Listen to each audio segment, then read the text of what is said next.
Hello, good morning, class. It is good to see you again. Today we are going to learn a new chapter. It is a party time chapter. If you hear a party, you definitely will need an invitation for attending the occasion. Jadi kali ini kita akan belajar mengenai bab yang baru, di mana dalam bab ini kalian pasti sudah memahami bahwa ketika kalian mendengar kata pesta, kalian pasti membutuhkan undangan untuk menghadiri acara tersebut. Nah, untuk kali ini kita akan memahami bagaimana membuat undangan. Jadi ketika kalian sudah paham membuat undangan, you will be able to make your own invitation. Jadi you have to understand how to make an invitation. Yang pertama kita harus pahami adalah bagaimana memahami kompetensi dasarnya. Di dalam kompetensi dasar, you will be able to differentiate the social function, the structure of the text, and also the language features of the invitation. Jadi yang kita pahami kali ini adalah bagaimana kalian mampu membedakan fungsi sosial, struktur teks, dan unsur kebahasaan dari undangan resmi. Ingat, penekanan kita adalah undangan resmi. Ketika kalian memahami, maka you will be able to catch the meaning by contextual meaning, and also you will be able to arrange your own invitation. Ketika kalian sudah paham, maka kalian akan memahami bagaimana menangkap maknanya secara kontekstual, kemudian menyusunnya dalam sebuah undangan resmi. Tetapi ingat, untuk memahami undangan resmi tersebut, kalian harus juga memahami definisi dari undangan resmi dan juga undangan tidak resmi, supaya kalian bisa membedakan mana undangan resmi dan mana undangan tidak resmi. Kira-kira kalian bisa paham ya dari bahasa ibu ya. Untuk kali itu, ibu minggu lalu sudah meminta kalian untuk membaca sebuah wacana yang berkaitan dengan vanity and pride. Di dalam vanity and pride itu ada dialog antara Monsieur Loisel dan Madame Loisel. Di dalam dialog itu ada penggalan kalimat atau kata-kata yang berkaitan dengan undangan. Di kata-kata itu adalah the minister and Madame Ramponneau request the pleasure of company of Monsieur and Madame Loisel at ministry on the evening of Monday, January the 18. Kalimat ini sudah menunjukkan bahwa kalimat yang berkaitan dengan undangan.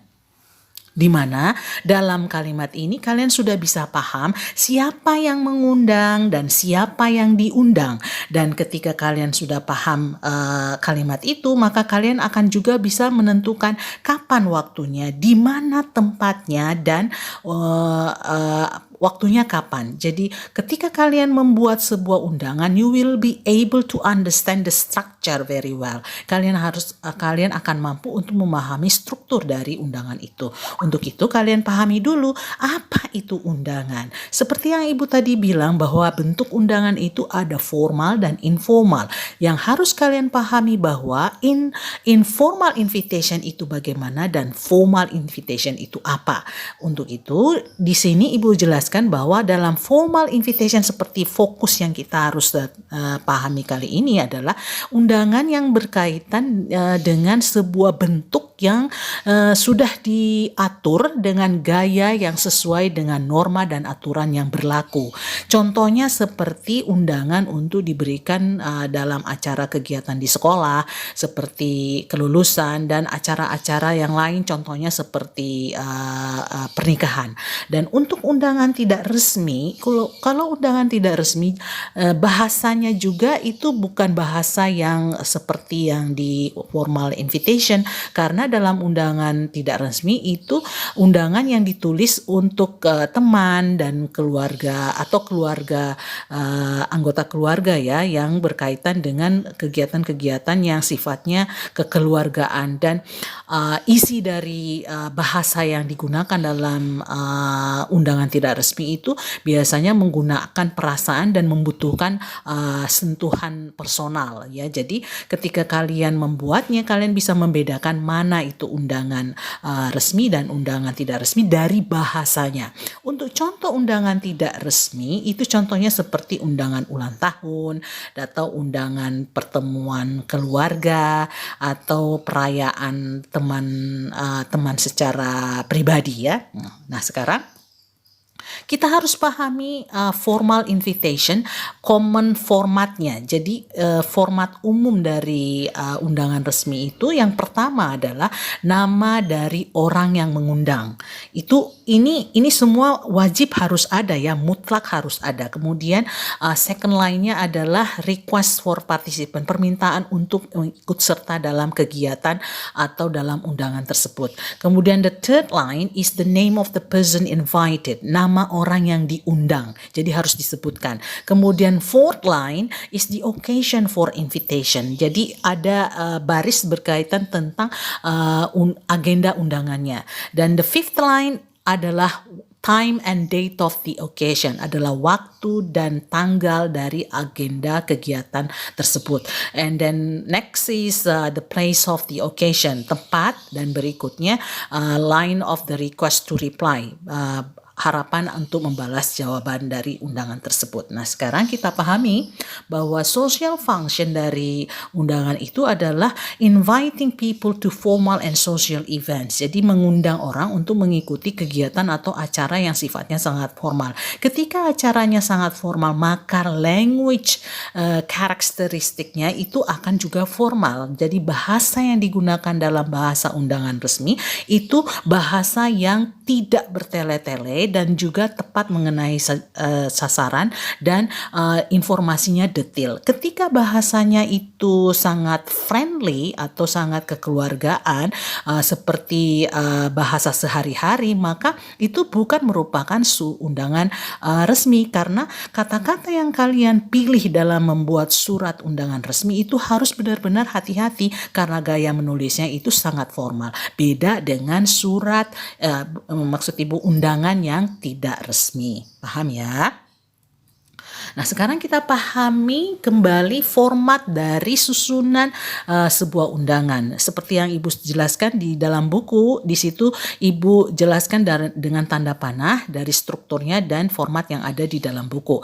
Addresses of the addresser and the addressee itu merupakan yang addresser itu nama pengirim undangan, kemudian yang addressee itu nama penerima undangan. Kemudian ada salutation. Salutation itu salam pembuka. Dari salam pembuka semua pasti bisa tahu bahwa apakah dia salutationnya yang resmi ataukah tidak resmi. Kemudian body-nya, body of the invitation itu terdiri atas 3, ada opening paragraph, ada content paragraph, ada closing paragraph. Perhatikan di dalam opening paragraph itu isinya tentang bagaimana kalian menyebutkan sesuatu di dalam paragraf itu, yang alasannya mengapa undangan itu dibuat dan agenda yang akan kalian lakukan dalam undangan tersebut. Kemudian di dalam kontennya berisi tentang waktu, tempat, dan juga tanggal dari kegiatan tersebut. Dan setelah itu ada closingnya. Closingnya ini di sini ada RSVP itu bahasa Prancis, responde s'il vous plaît, artinya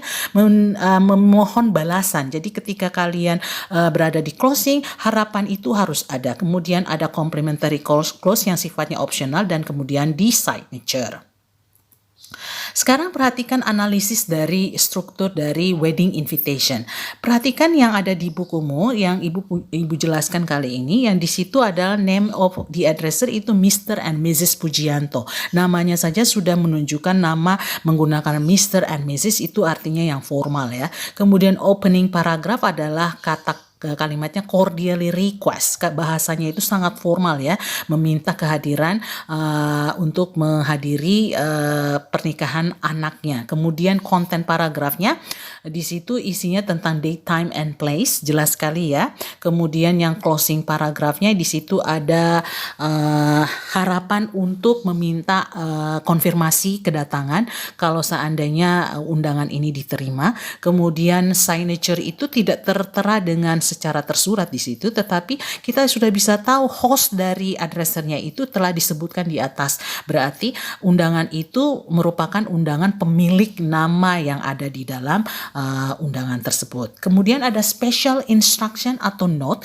itu sama dengan NB atau postscript, yang dimana di sini dibutuhkan kalau seandainya ada hal yang luput yang memang belum disebutkan di dalam agenda kegiatan, yang artinya bahwa dinner will be served served at 8 p.m. itu maksudnya adalah makan malamnya itu disediakan pada saat jam 8 malam. Perhatikan di saat di time-nya, di situ ada kata 7 o'clock. 7 o'clock itu belum menunjukkan pagi atau malam, tetapi ketika kalian melihat special instruction-nya atau di note-nya, jelas sekali bahwa acara ini bukan pagi tetapi malam hari, karena penjelasannya bahwa makan malamnya itu disiapkan pada saat jam 8 malam. Bisa dipahami anak-anak? Jadi kalau kalian melihat sebuah undangan, kalian harus mampu menganalisa dengan baik undangan tersebut supaya struktur yang dijelaskan di dalam undangan ini bisa kalian pahami. Dan ingat, saat kalian sudah memahami bentuknya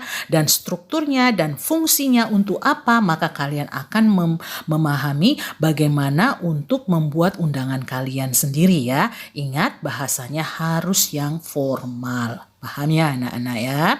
Nah, coba lihat contoh lain dari wedding invitation. Ini dalam bahasa Indonesia. Kalian bisa lihat di sini common formatnya semua ada salutationnya, tetapi di sini tidak terlihat nama yang diundang. Nama yang diundang berarti kan biasanya munculnya di amplop kan.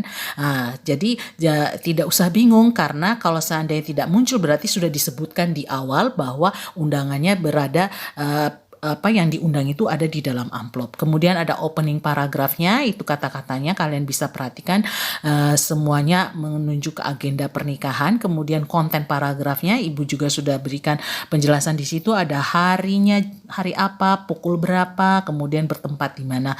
Kemudian closing paragraf itu adalah harapan untuk meminta kehadiran dari orang yang diundang. Kemudian ada complimentary clause, ini sifatnya optional tadi, boleh ada boleh tidak.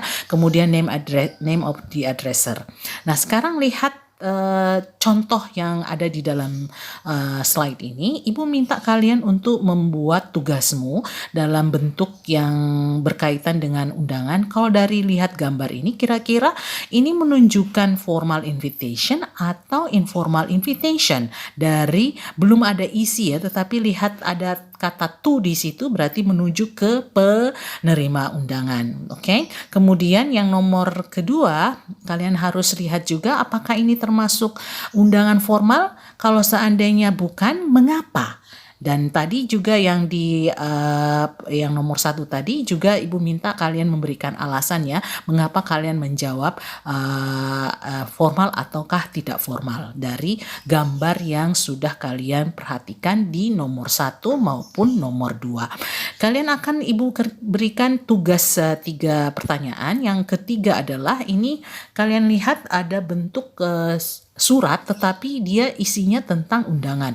Perhatikan mana strukturnya. Jadi kalian harus analisa strukturnya dari undangan di atas. Jadi kalian harus bisa menentukan strukturnya, mana dia punya struktur dari awal sampai akhir. Coba latihan menggunakan pemahaman yang ibu sudah jelaskan tadi berkaitan dengan struktur yang harusnya ada dan common formatnya yang memang wajib harus ada. Dan kalian harus menentukan apakah struktur ini sudah benar merupakan undangan ataukah bukan. Ini undangan resmi ya. Okay, thank you for your understanding, and then I hope you will be able to follow my explanation. Kalian akan mampu untuk memahami penjelasan ibu. Jika kalian tidak paham, tolong bertanya pada ibu ya. Kalau seandainya yang belum dimengerti, bisa kalian mengirimkan pertanyaan atau menanyakannya kepada ibu lewat WhatsApp. So that is for today. I hope you enjoy your time, and then this is not a very complicated material. You will be able to understand it very quickly. So later there will be last assignment that you have to do to make your own invitation. Okay, see you. Bye. Thank you so much.